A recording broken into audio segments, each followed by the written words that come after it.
Okay, so today we are going to talk about the United Nations. And just as a backdrop, again, we're on this idea of the rise of the IGOs and the growth of intergovernmental organizations as a driving factor in, number one, the creation of international law and how international law is created. Also, the idea that organizations provide a forum for discussion and progressive development of international law, and then also with the idea that a shift post-World War I and post-World War II with the rise of IGOs in the area of individual rights coming out of World War II and the atrocities of World War II, the idea that individual people have rights under international law even if historically they really did not have those rights. And so I want you to kind of keep those ideas in the back of your mind as we talk about the United Nations, because that's really some of the primary purposes of why the UN was created to begin with. So let's just kind of start at the beginning here. You name United Nations, as we know, headquartered in New York City, first coined by the United States President at the time, Franklin Delano Roosevelt, used in the Declaration by the United Nations, January 1st, 1942, during the Second World War. Now, I want you to think about that for a minute. January 1st, 1942. A month earlier, December 7th, 1941, Pearl Harbor, right? So, within less than a month after Pearl Harbor, the U.S. is brought into World War II at that point. Less than a month after Pearl Harbor and the United States joining into the Second World War, we have this discussion by the President, FDR, of creation of the United Nations. So I point that out because actually there were discussions prior to that, which I'll get to in a moment. But I want you to think about that because this was an ongoing theme throughout World War II. It wasn't just all of a sudden the United Nations was created post-World War II. These discussions and negotiations were going on throughout World War II, even while there were, massive battles and everything else going on. The forward thinking was, when we get done with all this, we need to have some kind of a organization in place that will hopefully prevent these future type of wars and atrocities by having an international organization. I also want you to also keep in the background of your mind as we talk about the United Nations, the way it is structured, is very much a function of the political sides in World War II. It was the way the charter is constructed, which we're going to get into depth in the charter in a few minutes, but it was formed by the Allied powers, the winners of World War II, and a lot of the charter provisions were designed to be able to put a constraint on what are termed the enemy states, which were the Axis powers, Germany, Italy, Japan, and their affiliates. And so we see this idea of the political situation at the time as a theme throughout the UN Charter, even going forward to the present day. And in some ways that has constrained the UN and how it operates. And I'll show you more of that as we work our way through. But I just want you to keep that in the back of your mind. It's very much a creation of how things were post-World War II. And as much as things have changed since World War II, we still have those fundamental structural parts of the UN that still survive to this day. At the time, there were 26 nations that were part of the formation of the United Nations. Next slide over. The precursor, or the forerunner, if you will, to the United Nations as an organization was the League of Nations. The League of Nations was created post-World War I with a lot of the same ideas. It was headquartered in Geneva, Switzerland. The United Nations, of course, is headquartered in New York City right now. And the League of Nations was designed post-World War I to try to have an organization in place that, again, a lot of the same goals that carried over to the United Nations, but it was more focused on post-World War I Germany, keeping Germany constrained, and also reparations after World War I, and also constraining Japan to a degree. And it really, from an idea standpoint, had good ideals, but it just did not really function very well. And obviously it didn't prevent World War II. But that was really the nucleus that was the seed that germinated and eventually grew into what we now know as the United Nations. League of Nations was created under the Treaty of Versailles post-World War I. In addition, the International Labor Organization was created by the Treaty of Versailles, also headquartered in Geneva. League of Nations ceased its activities after failing to prevent the Second World War. It basically just sort of crumbled. And, but still, a lot of the ideals carried forward to the UN. So the United Nations officially came into existence on October 24th, 1945, after the Dumbarton Oaks Conference in San Francisco. The original signatory members were, again, the victors of World War II. So China, France, at that time the Soviet Union. The Soviet Union's role in the United Nations, including on the Security Council, has been assumed by Russia ever since the Soviet Union broke up. United Kingdom, and of course the United States, and other signatories, but those are the main ones. And we still see that, again, carry forward into today when we look at how the Security Council is composed. The permanent members of the Security Council are made up of these original member states. And we'll talk later about how Security Council permanent members have veto power, and that continues on through today. United Nations Day is celebrated on October 24th of each year, as you know, to commemorate the founding of the UN back in 1945. I do have a link for a video if you want to go watch it on my PowerPoints that are on our Canvas page. It gives a little bit of history of the UN. It's kind of interesting to watch.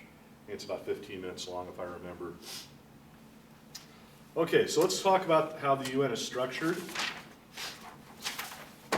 So currently there are 193 member states. And there are two what we call permanent observers, which are the Vatican in Rome and Palestine. And the permanent observers basically have a role in the ability to attend meetings and the General Assembly and all that kind of thing, but they don't have voting rights. The headquarters of the United Nations is in New York City, of course. However, there are other branches of the UN throughout the world, primarily in Geneva, Switzerland, where you have the World Health Organization. You have other subsidiaries of the UN in Geneva, in Nairobi. Throughout the world there are other branches, but the main headquarters are in New York City. And in Vienna, there's also branches there.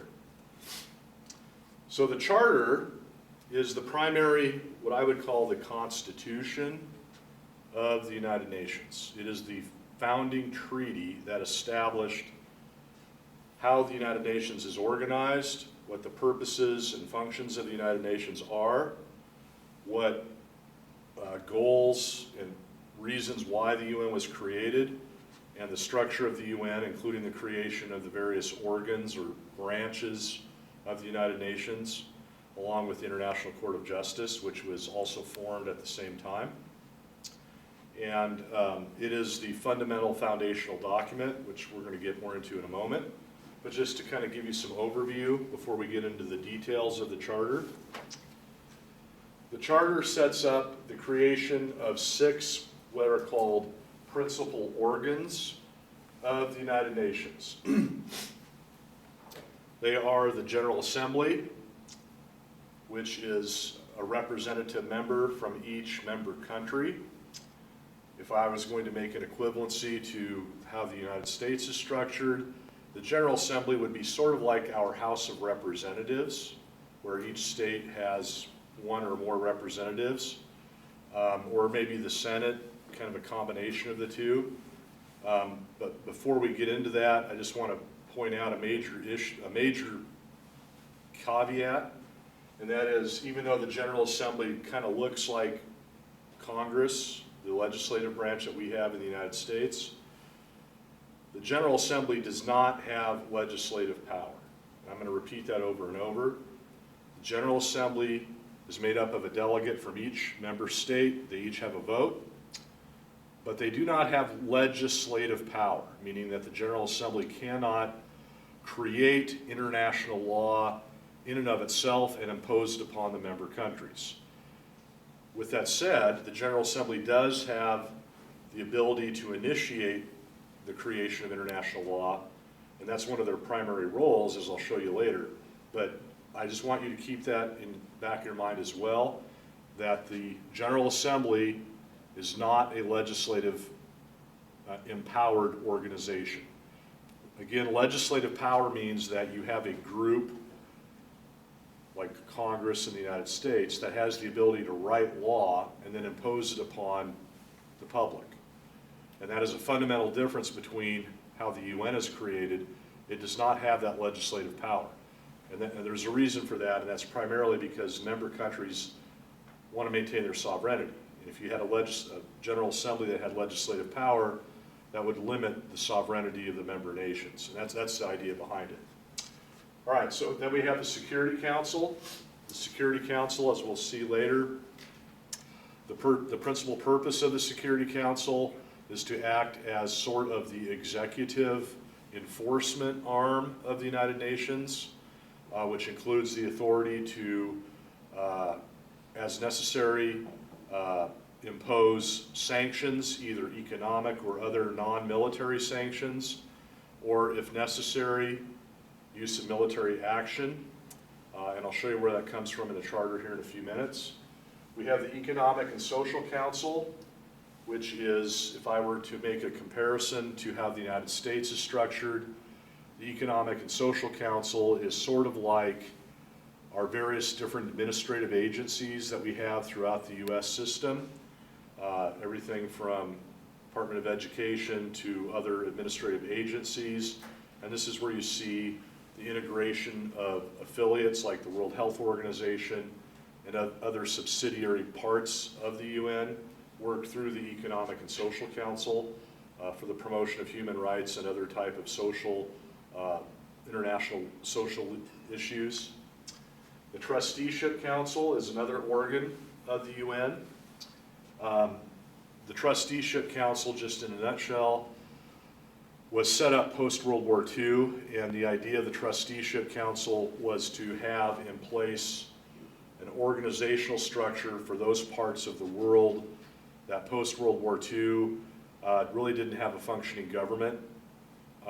Most of these areas were either controlled or dominated by one of the Axis powers at the time, and then after World War II they just basically didn't have any governance whatsoever.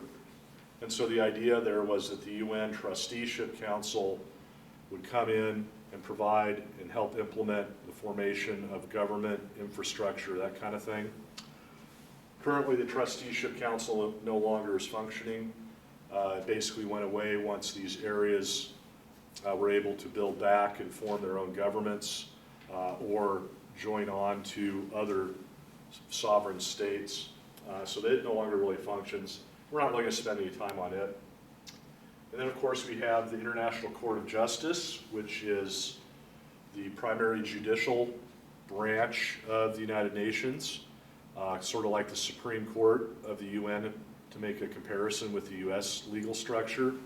And then finally, we have the Secretariat and the Secretary General, Antonio Guterres, who is it's not really the president of the UN because it's more of an administrative officer, but it's sort of like the role of a president in our legal system, however, without really the enforcement component of being a president. So it's more like the General Administration Office, which is the government branch that's in charge of administering the government. But the Secretariat also plays a role in international peace and security by working with the Security Council, acting as a intermediary in disputes and that kind of thing. All right, so let's look at these in a little bit more detail. So the General Assembly, as I say, is the main deliberative organ of the UN. Deliberative meaning discussion about issues, debate, the ability of countries that are member countries to bring issues to the attention of the United Nations and other countries, especially issues that may lead to a problem. Has a representative of each member country, each of which has one vote. Decisions are typically made involving issues of peace and security, admission of new members and all that on a 2/3 majority vote. So essentially 67%. So that's a super majority. However, other decisions are made by a simple majority, and you don't really need to know that. I'm not going to get into which are super versus regular majority vote. Some of the basic powers and functions of the General Assembly: to consider and make recommendations on the principle of maintenance of international peace and security, discussions on situations which may need to be presented to the Security Council, to discuss and make recommendations on the scope of the Charter, functions of the UN, just sort of general administrative functions. And we'll look more at that when we get to the Charter itself. To initiate studies, to promote international political cooperation, and then the development and codification of international law. Make recommendations on the settlement of potential disputes, consider reports from the Security Council, and to approve the budget of the UN. And again, the General Assembly, each member has a vote. However, there is the possibility if they do not pay their dues and they're in arrears, they may lose their vote. I think there are currently 4 countries that are in arrears. I don't remember them exactly. Venezuela is one of them. I think Sao Tome and a couple others. But basically they haven't paid their dues, so they can lose their vote. Not always, but they can. Okay.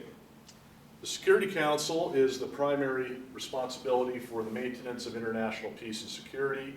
Again, we would liken that to the executive branch authority within our legal system in the U.S. and is organized to be able to function on a continuous and permanent basis.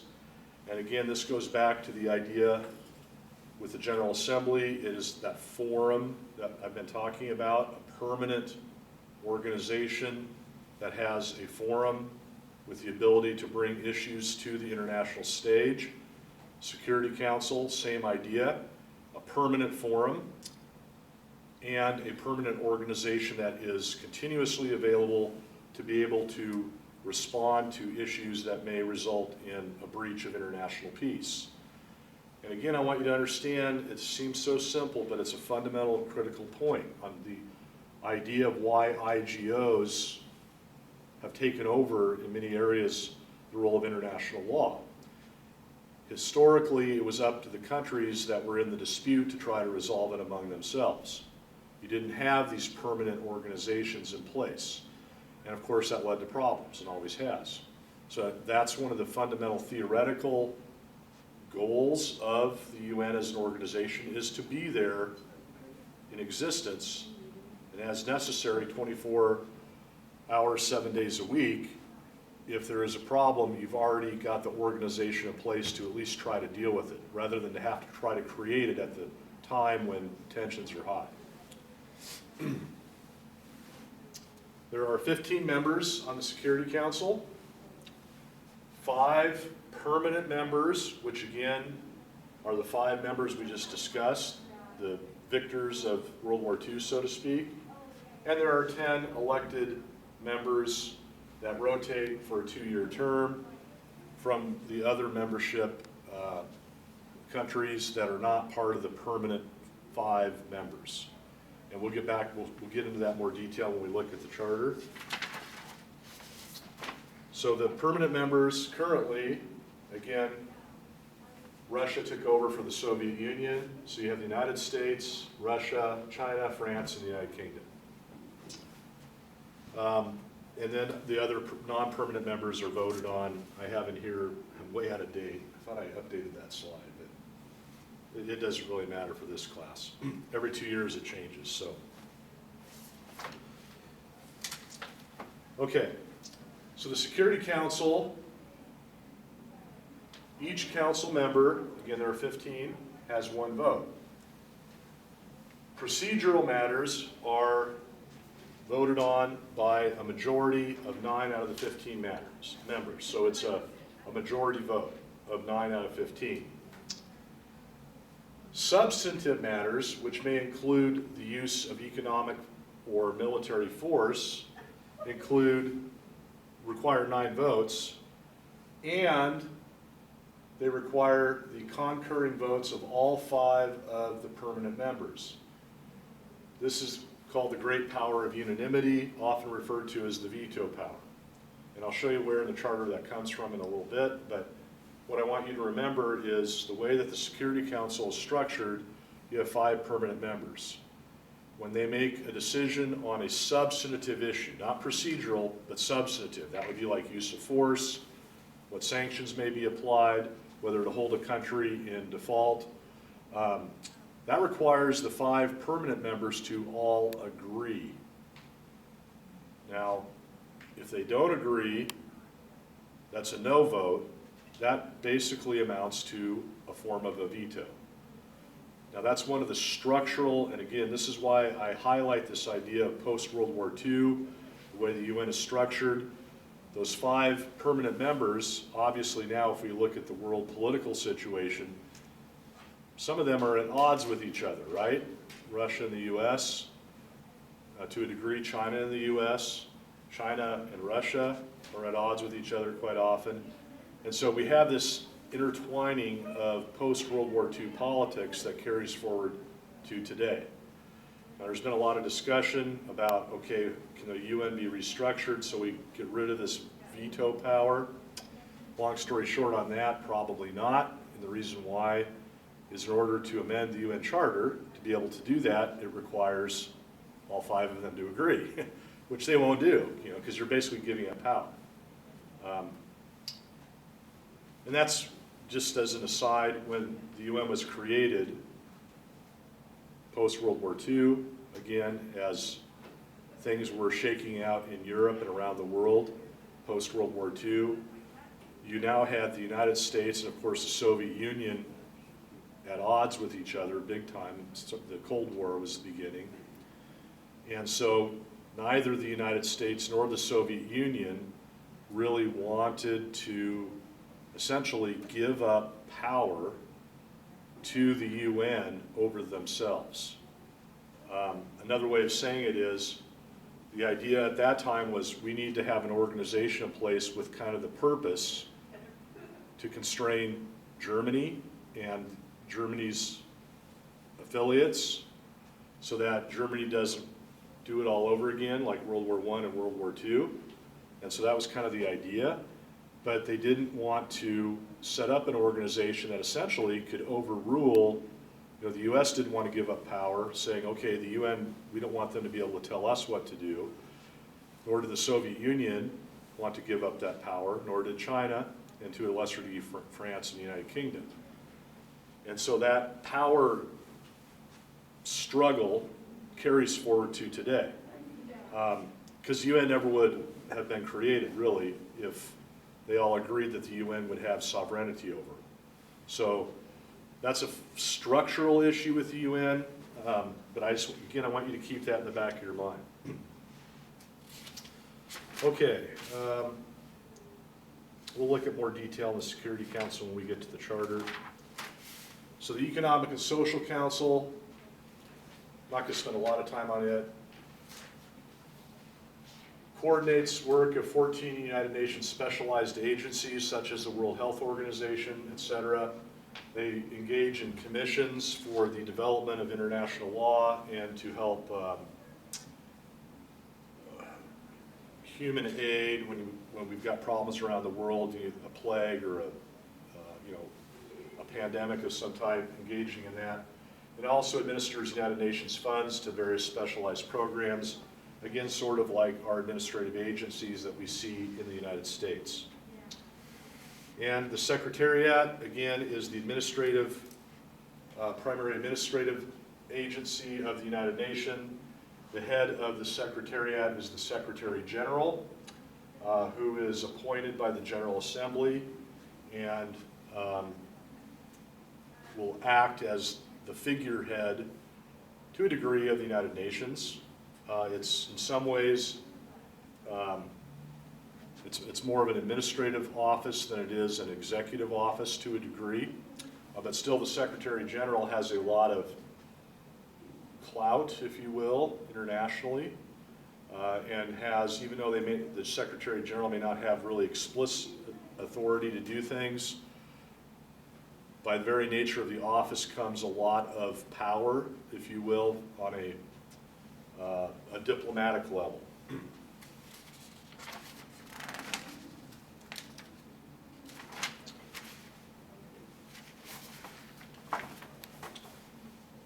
I'll come back to UN Cattrall. And then we have, of course, the International Court of Justice, which is the principal judicial organ, and it has two primary roles. Where's my highlighter?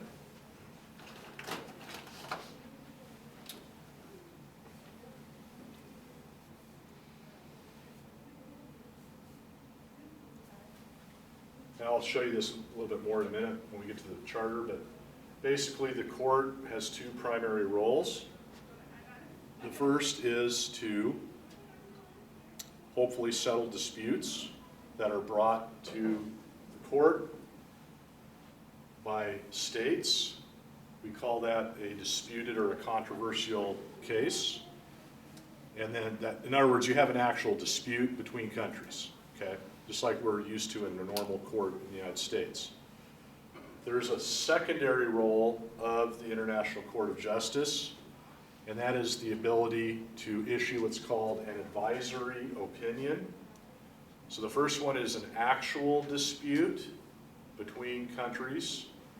The second one is the idea that if there is a question of international law that needs to be decided, then the court can also function as an advisor. In other words, the court can make a decision and say this is what the court believes is international law on this particular point.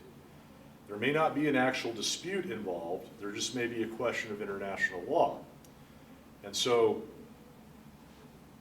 it's not like you have countries that are fighting with each other, it's just an unknown area of law or maybe a point of law that needs to be refined or interpreted, fleshed out, however you want to say it. And so the General Assembly and other parts of the UN can ask the International Court of Justice to make a decision about a point of law to give them guidance, and then it also kind of creates a form of customary law,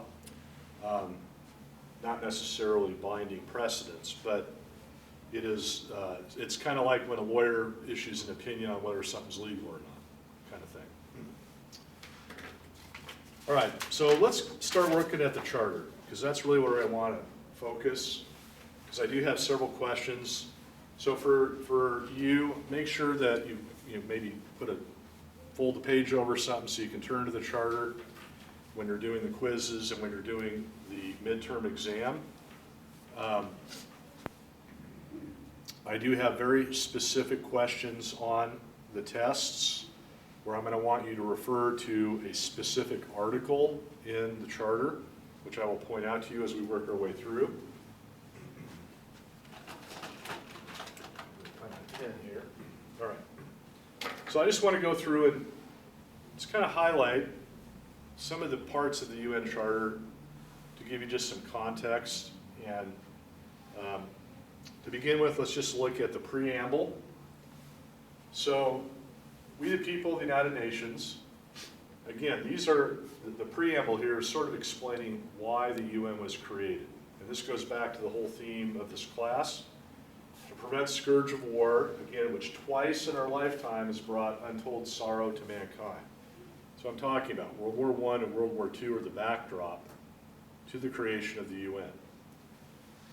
To establish conditions under which, to reaffirm fundamental human rights. Now I highlight that because, again, the evolution of international law from only being involved with states and how they interact with each other, international law historically not having any relevance to what goes on internally within a state, even if that was to the level of genocide.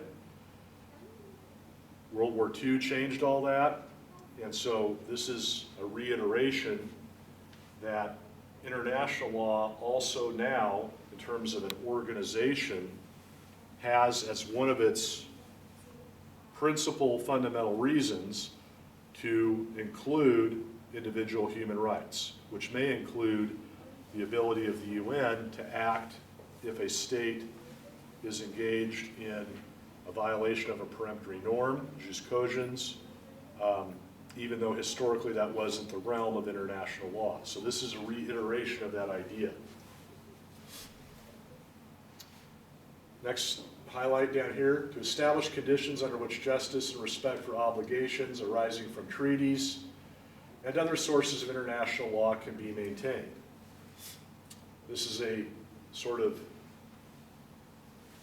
to put that in plain language, this is the idea that an organization such as the UN, the purpose should be to help, number one, promote treaties, but also to be sort of an enforcement branch, a treaty police, if you will. It's not exactly accurate, but it gives you the idea.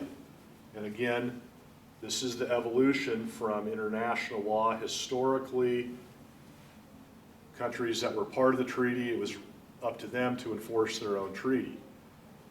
The idea with organizations is let's get away from that and have an organization have some ability to be the enforcement branch for treaties, and that way hopefully it will cut down on conflict going forward and hopefully reduce possibility for war. Next highlight down here, again we're in the preamble here. To ensure by acceptance of principles and the institution of methods that armed force shall not be used save in the common interest. And I've talked about this already, but again, this is the idea that rather than having military force be used by individual countries, getting away from the idea of conquest, the strongest shall prevail, that's rule of force, which has historically been how things were resolved. Getting away from that and the idea that if military force is to be used, it should be done on a cooperative and collaborative level by multiple countries under the umbrella of the UN. And that was the idea at the time of the creation of the UN is, in theory, there will no longer be aggressive force unless it's being done as an enforcement mechanism sanctioned by the UN. Now obviously we know that that hasn't really panned out, but that is the idea behind this, that collective force, other than self-defense is preserved in the UN Charter. In other words, a country may defend itself without, at least initially, having to seek UN approval, and I'll show you that later on. But this is where we see that idea kind of at the very beginning of the Charter. All right, so Chapter 1, Purposes of the United Nations, Article 1. To maintain international peace and security, and toward that end, take effective collective measures for the prevention and removal of threats to the peace and suppression of acts of aggression. Now, you can read between the lines there. That's directed at Germany, post-World War II Germany, and their affiliates. Now, it was also written in a generalized way because that is the idea going forward, not just with Germany, but with other potential future threats, to create an organization that has that ability to use collective military force as necessary, as from a theoretical standpoint. Now, obviously, it doesn't work, and I've talked about this all the time, but that's the idea behind it. Number two, to develop friendly relations among nations based on respect for the principle of equal rights and self-determination. And that is the idea, as I've talked about before, where rule of law says that countries are juridically, that is legally equal to each other, even if they don't have the same military or economic power, but in the eyes of law, they are equal. Same idea we have based on our Constitution. Also, and I've talked about this is the forum idea, once again, to be a center for harmonizing the actions of nations and attainment of these common goals. That's the forum idea of an organization, rather than having individual countries be the primary focus of international law. And then at the very bottom here, Article 2, Section 1, very plain language. The organization is based upon the principle of sovereign equality of all of its members. And that's reiterating this idea that member countries are treated on a legal level as equals, even if in reality they are not necessarily equal in terms of military or economic or political power. But in the eyes of the law, they are equal. All right, next page over.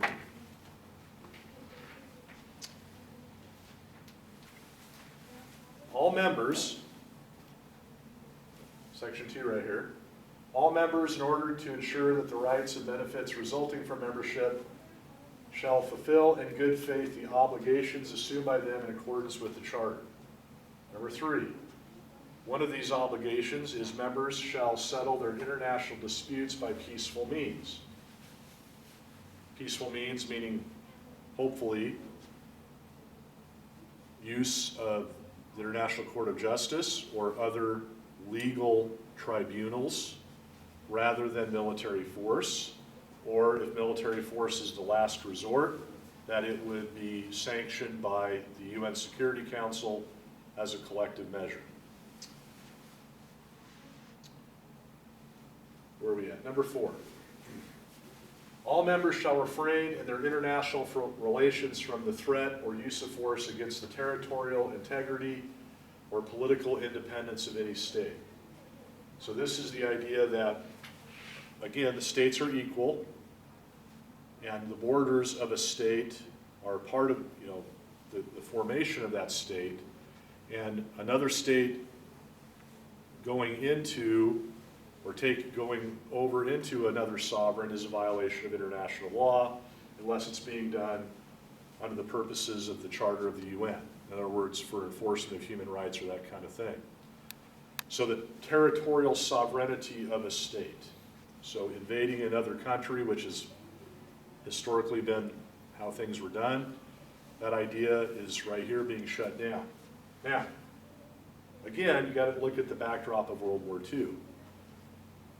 One of the primary drivers, Nazi Germany invaded the Sudetenland, which was part of what is now the Czech Republic, claiming that that part of the Czech Republic was really part of Germany. And this reiterated the idea that that is not the way, that the territorial sovereignty is inviolate unless it's sanctioned by principles of the UN Charter. All right, number 5. All members shall give the United Nations every assistance in action it takes in accordance with the Charter, and shall refrain from giving assistance to any state against which the UN is taking preventative or enforcement action. Plain language, this requires the UN members to help the UN and to not interfere with their activities. Now, real world, we know that doesn't always happen, but that was when a country joins on as a member, right, you have to, the idea behind this is they are agreeing, the countries are agreeing to these fundamental principles, which, taking that paragraph and making it into everyday life means that, on paper at least, in theory, a country is to allow the UN almost sovereign-like powers when it's carrying out the purposes of the UN Charter or Security Council enforcement. That also means, reading in between the words, that a country is, one, not to interfere with that, but also to proactively allow the UN, and that may include entry into the country's borders. That may mean providing access to airspace over the member country if it's a UN sanctioned situation. It may mean allowing ships and other modes of transportation to enter into the territorial waters. So there's a lot going on behind that little section of this article. Number 6 goes along with this. The organization shall ensure that our states that are not members shall act in accordance with these principles insofar as may be necessary for maintenance of international peace and security. So this is sort of like the Article 53 in the Vienna Convention, where even if there's a state that's not part of a treaty, the principles of peremptory norms and jus cogens may be enforced even against a non-member if it's sanctioned by the Security Council. Now, number 7 is a limitation. I'm not sure quite how to phrase that. Nothing contained in the Charter shall authorize the UN to intervene in matters which are essentially within the domestic jurisdiction of any state, or shall require the members to submit such matters to settlement under the Charter. But this principle shall not prejudice the application of enforcement. So what's going on in that paragraph is the idea that international law does not apply to a purely internal domestic matter is preserved. Sovereign states that are members are still able to make their own laws internally, control their own laws. However, the exception being, again, this goes back to peremptory norms, which peremptory norms are embodied in the whole idea of the Charter of the UN, that even if it's a purely domestic matter, if it violates a peremptory norm, the UN still would have authority over that, even though it's purely domestic within a state. All right, we've already talked about Chapter 3 is where the organs of the UN are established. So let's go through and start looking at the details further on. Okay, so here's where, under Chapter 4, the General Assembly is created. General Assembly shall consist of all members of the United Nations.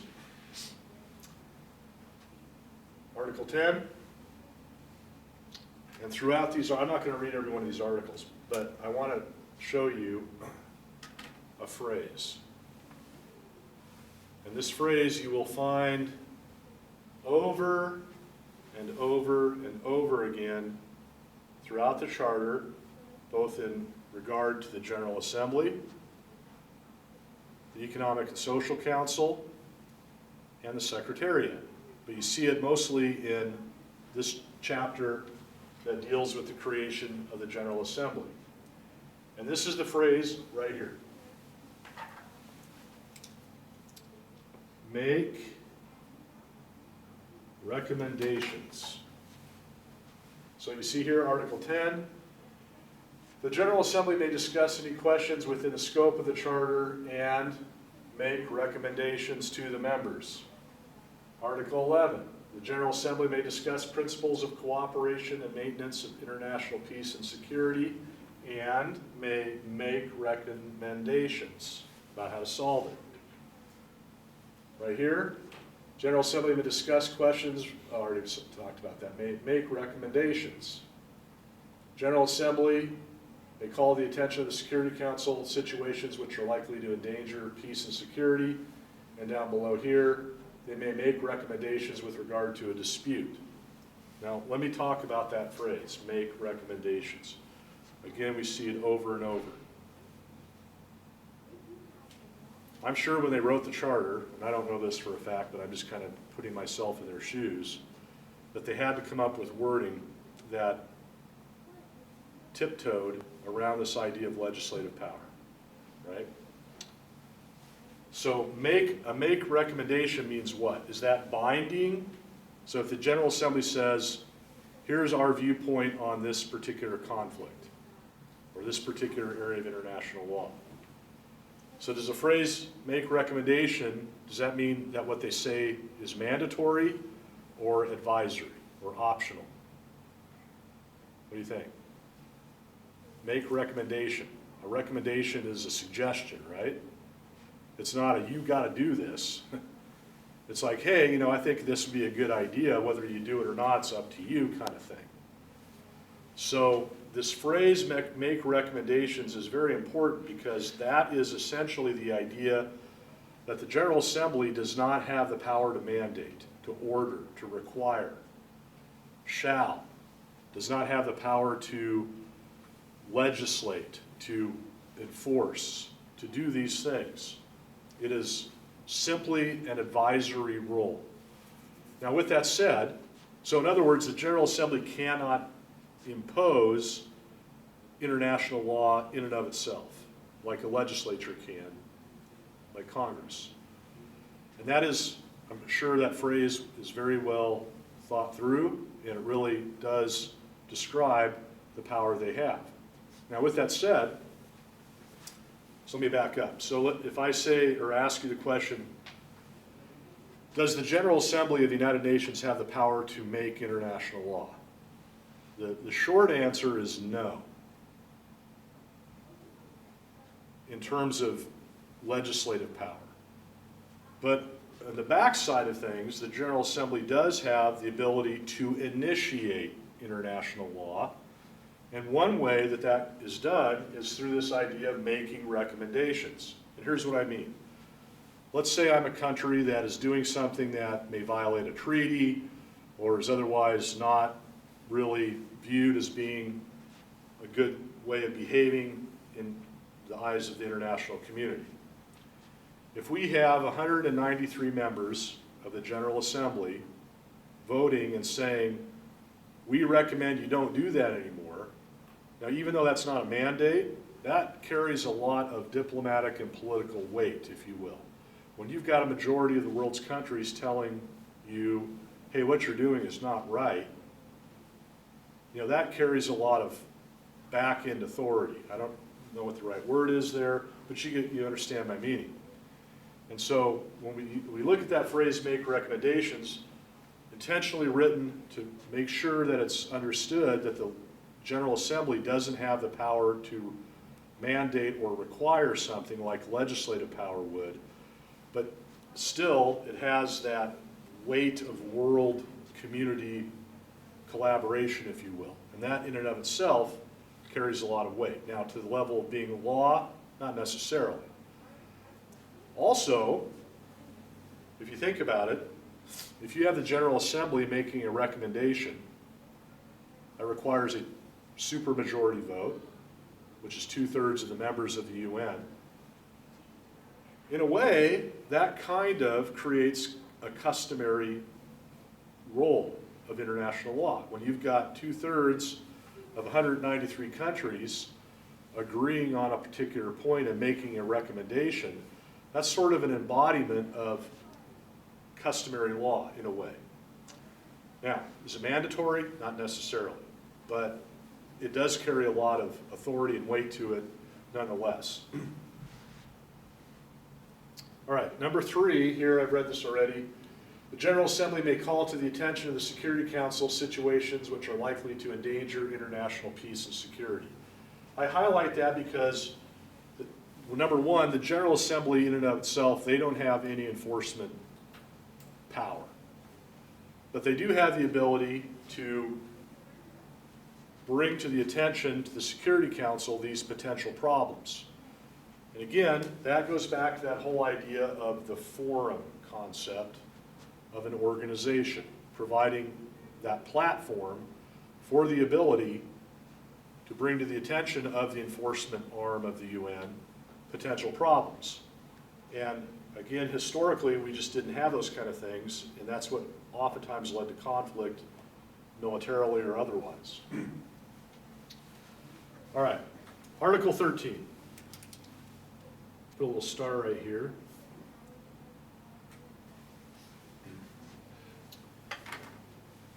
The General Assembly shall initiate studies, and here's that term, make recommendations again, for the purpose of, in letter A is what I have highlighted here, for promoting international cooperation in the political field, and highlighted, encouraging the progressive development of international law and its codification. There's those vocabulary terms I've been using over and over. So again, another way, even though the General Assembly cannot legislate, it can initiate the creation of international law through progressive development. And that's one of the functionary roles of the General Assembly, is to lead the idea of forward-looking, writing treaties, codification of old custom, and other development of international law, even though it's not legislating.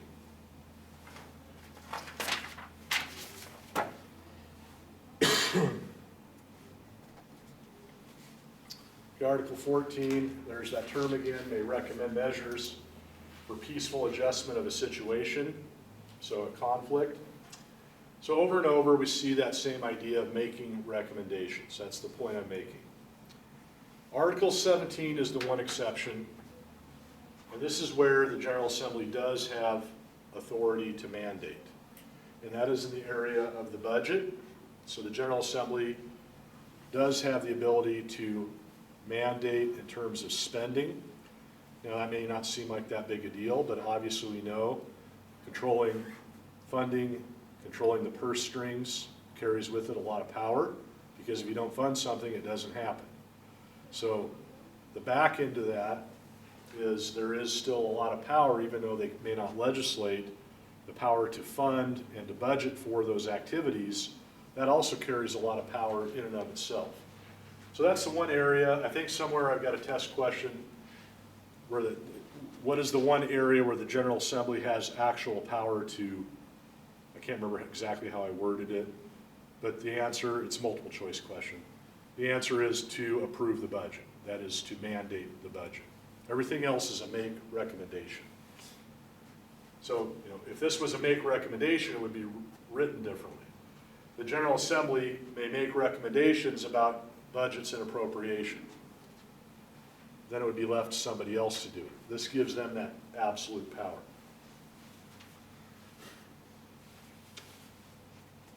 Okay, Article 19, I just want to show you this real quick. Talked about this earlier. Member of the United Nations which is in arrears in the payment of its financial contributions shall have no vote. Now with that said, usually they give a little grace period. And also, if a country can show that it's under a financial hardship or other situation, they may be given, their vote may not be taken away from them, so long as they're making efforts to alleviate that problem. I think right now, as I said, I think Venezuela is the only one that's actually had their vote suspended for being in arrears. But it's been a while since I've looked, so. All right, let's move on. Chapter 5. Security Council. The Security Council should consist of 15 members, as we've already discussed. China, France, Soviet Union, United Kingdom, and the United States shall be the permanent members of the Security Council. That's where it started, right there, the 5 permanent members. The other 10 members shall be elected by members of the United Nations General Assembly for a period of 2 years. So we have 5 permanent members, that's where it came from, right there, and then we have the 10 non-permanent members. Under Article 24, The primary responsibility for the Security Council is the maintenance of international peace and security. So that is why the Security Council was created, and again, the backdrop of World War II, you have to keep that in mind, was to, at the time, keep reins on Germany, etc., but also looking forward to have an enforcement mechanism. And this goes back to the very first day of class. Is it law if it's not enforced?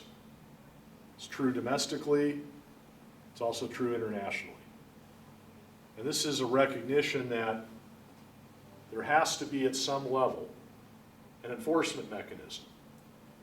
Now, at the end of the day, that may include use of military force, just like internally, at the end of the day, it may include police arresting people or whatever. So you got to have at the background somewhere an enforcement mechanism. Now the problem, of course, post-World War II is Soviet Union, China, United States, etc., they don't want to, how do I say this politely? They don't want to be enforced against themselves. They don't want to agree to something that may come back later and bite them, right? So that's why we get this idea of the veto power. That's also maybe, you know, if you look out 100 or 200 years or whatever, what the world's going to look like, whether or not the UN still functions, you know, maybe we don't even have these countries like we have now. Who knows? So, but at the end of the day, that's the idea. So, Article 25. The members of the United Nations agree to accept and carry out the decisions of the Security Council. Now, why did I highlight that? As being a member, 193 member countries, you are, by becoming a member, agreeing to follow the decisions of the Security Council. So that's built in to your membership good faith obligations, right there in plain language. Okay, I want you to put a star right here.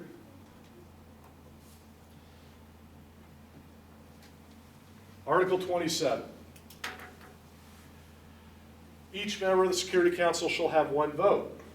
Decisions on procedural matters, like when to have a meeting, where to host it, you know, what to serve for lunch, procedural matters, shall be made by an affirmative vote of 9 members. So that is basically majority vote. Doesn't matter if the permanent members agree or not. 9 out of the 15. Article 3. Decisions of the Security Council on all other matters, including use of force, use of economic disruption, or other enforcement mechanisms, and the idea to even hold discussions on whether to use those activities, shall be made by an affirmative vote of the 9 members, including the concurring votes of the permanent members, provided that if they're a member, a party to the dispute, they will abstain. So this paragraph 3 is where the veto power of the permanent members comes from. It doesn't say veto power. That is built in to the language of requiring, right here, this concurring votes. So the UN Charter doesn't actually say veto power. That's where the veto power comes from. Those 2 words right there. Concurring votes of the permanent members.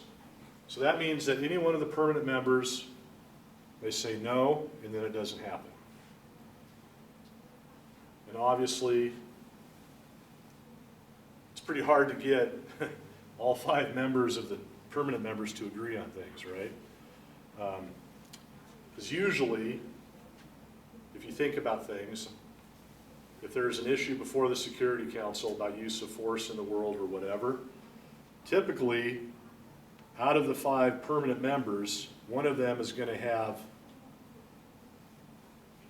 issues, if you will, with agreeing to that particular decision on using force against a country. Primarily because the country that they're looking at using force against is going to be aligned with one of the 5 members in some way. Is that a structural flaw of the UN, or is that, I don't know. It's an interesting hypothetical. But again, you got to go back to the Security Council was created post-World War II. You know, if it was created today, it might look different. But that's the historical context. All right, so I have a test question. Where do you find the veto power in the United Nations Charter? In a way, it's kind of a trick question, but the answer is Article 27, Section 3. And that'll be multiple choice, right? So I'm not going to make you write that out. So I may say, where do you find the veto power, what amounts to the veto power within the UN Charter? That's your answer. That's why I want you to be able to turn to these things right away, so you can look them up. It's also why I don't do closed book tests, because you'll never remember that, right? Okay. Let's keep going before I run out of time. Article 28, this is the permanent function I'm talking about. Security Council shall be so organized as to be able to function continuously. Each member of the Security Council shall, for this purpose, be represented at all times at the seat of the organization. So that means that each member country in the Security Council must be available 24/7, 365 days a year to attend a meeting as necessary. Again, back to the forum idea. This embodies the idea of a permanent forum, which hopefully can act on a quicker basis in the event of a problem than historically was the case. Okay, Article 31. Any member of the United Nations which is not a member of the Security Council may participate without vote in the discussion of any question brought before the Security Council that it considers within its interests. So just because the Security Council only has 15 members does not mean the other members are necessarily excluded from participating in those discussions, but they cannot vote. In addition, down below here, Article 32 allows a country which is not a member of the UN to be involved, and it requires them to be invited to discussions without a vote, of course, in the event that the Security Council is considering action against a non-member country. So this is a mandatory requirement. Shall be invited to participate. So a non-member state, if they're being discussed, shall be invited. Now whether they attend or not is up to them, but this is a mandate upon the Security Council that they can't just have discussions without inviting those countries to participate. Okay, Article 33, I just want to highlight this to you. Parties to a dispute shall, first of all, right here, seek a solution by negotiation, inquiry, mediation, conciliation, judicial settlement, or other regional arrangements, or other peaceful means of their own choice. So this is just an embodiment of the idea that countries should try to use non-forceful methods to resolve their disputes, and they are required to do so under Article 33. Article 34, Security Council may investigate any dispute which may give rise to endangerment of the international peace and security. Any member of the UN under Article 35 may bring a dispute to the attention of the Security Council or the General Assembly. So again, back to the forum idea, every member has the ability now to raise this issue in the international community. Whether or not Security Council takes it up, of course, is up to them. In addition, a state which is not a member may bring to the attention of the Security Council or the General Assembly a situation which may lead to hostilities. So it's not just members of the UN. And again, this is the idea that the UN is intended to be this forum and also potentially an enforcement mechanism for international law.